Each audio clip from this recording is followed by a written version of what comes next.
हमारे साथ जो मेहमान, उनके साथ बातचीत करने के पहले एक डेटा हम आंकड़े में अपने दर्शकों के सामने रखना चाहता हूं, और आंकड़े अपने आप में कहानी बता देते हैं। अगर आप स्क्रीन पर नजर डालें तो राज्यों के ऊपर इस वक्त जो कर्जा है, और मैंने जानबूझकर 4 राज्य चुने हैं, जिनमें से यूपी, महाराष्ट्र, बंगाल और दिल्ली। यूपी जहां बीजेपी की सरकार है, महाराष्ट्र जहां शिवसेना और गठबंधन की सरकार है, बंगाल जहां टीएमसी की सरकार है, और दिल्ली जहां आम आदमी पार्टी की सरकार है।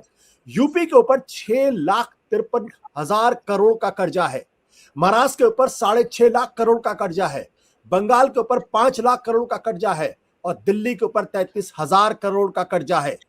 और आपको बताते हैं उत्तर प्रदेश में पिछले चुनाव के दौरान जो मुफ्त वायदे किए गए, वह किसानों के कर्ज माफ करने का। अगर ये कर्ज माफ होते हैं तो 75,000 करोड़ का की चपत राज्य सरकार के ऊपर लगेगी। मुफ्त टैबलेट और स्मार्टफोन पे 20,000 करोड़ का खर्चा आएगा, और 2 मुफ्त सिलेंडर साल में देने पर 2,800 करोड़ का खर्चा आने वाला है।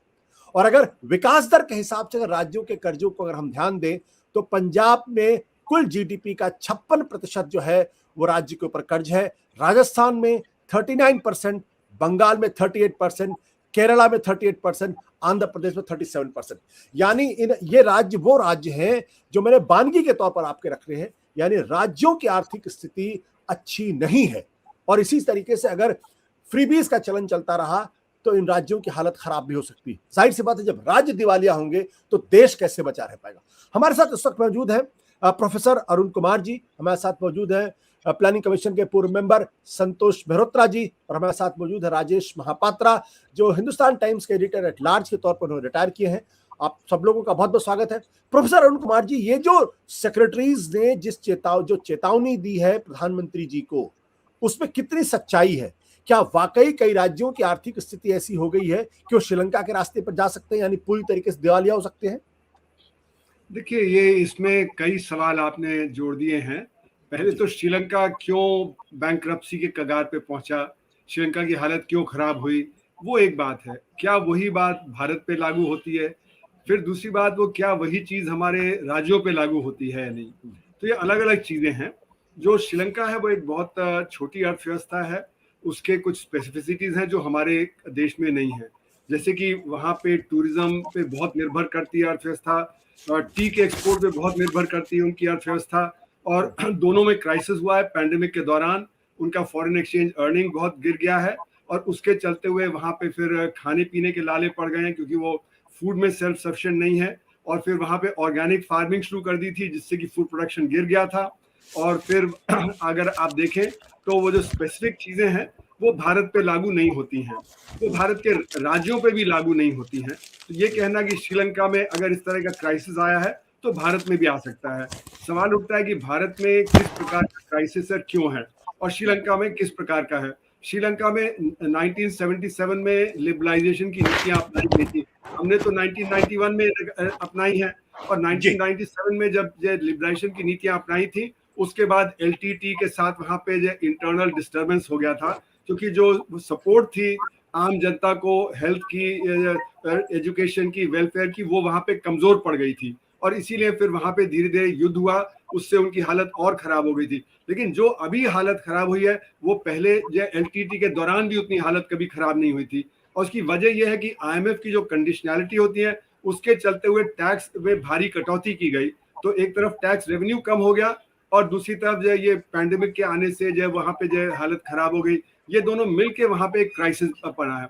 हमारे यहाँ वो सिचुएशन नहीं है, क्योंकि हमारा टैक्स जीडीपी रेशियो करीब करीब 16.5-17% रहा है इस दौरान, पिछले अगर आप देखें 10 सालों में। और हमारा डायरेक्ट टैक्स जीडीपी रेशियो भी करीब 5.5 से 6% के आसपास रहा है। तो ये स्थिति हमारे यहाँ नहीं है। दूसरी बात ये है, जो हमारे सेंटर है उसके जो फिस्कल डेफिसिट है वो अब जाके बढ़ा है, लेकिन फिस्कल डेफिसिट हमारे यहाँ उस तरह का नहीं था जो श्रीलंका में रहा है। और हमारे जो फॉरेन एक्सचेंज के रिजर्व्स हैं वो करीब $650 बिलियन और $600 बिलियन के बीच में रहे हैं। तो ऐसा फॉरेन एक्सचेंज की शॉर्टेज तुरंत नहीं आने वाली है। अब रही बात की क्या अगर हम ये पेंशन स्कीम लागू करें या हम जो इस तरह के फ्रीबीज दिया करें तो क्या उससे हमारा बहुत बड़ा नुकसान होगा? इसमें 2 इश्यूज आते हैं, एक शॉर्ट टर्म इशू आता है, एक लॉन्ग टर्म इशू आता है। इस दौरान जहाँ पे कि आप देखेंगे पैंडेमिक में बहुत ज्यादा आम आदमी की आमदनी गिर गई, उनका रोजगार चला गया, उनको सपोर्ट की जरूरत है, वहां पे सपोर्ट देना बहुत जरूरी है। क्योंकि उसके बिना वहां पे फिर जो है प्रॉब्लम बढ़ती चली जाएगी, एक सोशल रिवोल्ट हो जाएगा। और ये बात तो वर्ल्ड बैंक ने भी कहा था 1987 में कि हमारी नीतियों से जो गरीबी है वो बढ़ जाती है, तो इसलिए सेफ्टी नेट की जरूरत है। और इसी के चलते यूपीए के दौरान हमने सेफ्टी नेट दिए, चाहे वो लोन वेवर दिया, चाहे जो मिड डे मील स्कीम किया, चाहे हमने आपने देखा जो रूरल एम्प्लॉयमेंट गारंटी स्कीम किया, राइट टू एजुकेशन किया, राइट टू फूड किया, ये सारे सेफ्टी नेट डिवाइसेज हैं। और हालत इतनी बिगड़ गई कि 2015 में आते आते वर्ल्ड बैंक ने कहा कि अब तो हमें फ्री में पैसा देना पड़ेगा। और क्यों देना पड़ेगा कि जो डायरेक्ट बेनिफिट ट्रांसफर के चलते, ये तो परचेजिंग पावर नहीं होगी तो बिजनेस कामयाब नहीं होगा। तो हमारी लॉन्ग टर्म नीतियां खराब थी, उसकी वजह से रोजगार पैदा नहीं हुआ, टेक्नोलॉजी की परेशानी आई, उससे जो रोजगार और कम हुआ, और उसी से हमारे जो गरीब हैं उनकी समस्या बढ़ गई। तो इस समय गरीबों को सपोर्ट करना जरूरी है, लेकिन लॉन्ग टर्म में हमें एम्प्लॉयमेंट जनरेशन बहुत जरूरी है। तो जो पैसा हमें लगाना चाहिए था एम्प्लॉयमेंट जनरेशन के लिए वो किया नहीं। हमने भी जो टैक्स कट कर दिया, कॉर्पोरेट टैक्स का बहुत ज्यादा गिरा दिया, उससे फिर हमारा जो टैक्स जीडीपी रेशियो गड़बड़ा गया, और उसके चलते हुए फिर हमारी परेशानी और बढ़ गई। तो ये मेरा मानना है कि इसमें शॉर्ट टर्म और लॉन्ग टर्म में हमें क्या करना है ये हमें सोचना पड़ेगा। पर ऐसा नहीं है कि अगर स्टेट्स ये इस तरह से जो गरीब आदमी को देंगे तो उससे हमारा क्राइसिस उस तरह का हो जाएगा जैसे श्रीलंका का है। सत्य हिंदी का ऐप डाउनलोड करें गूगल प्ले स्टोर पर।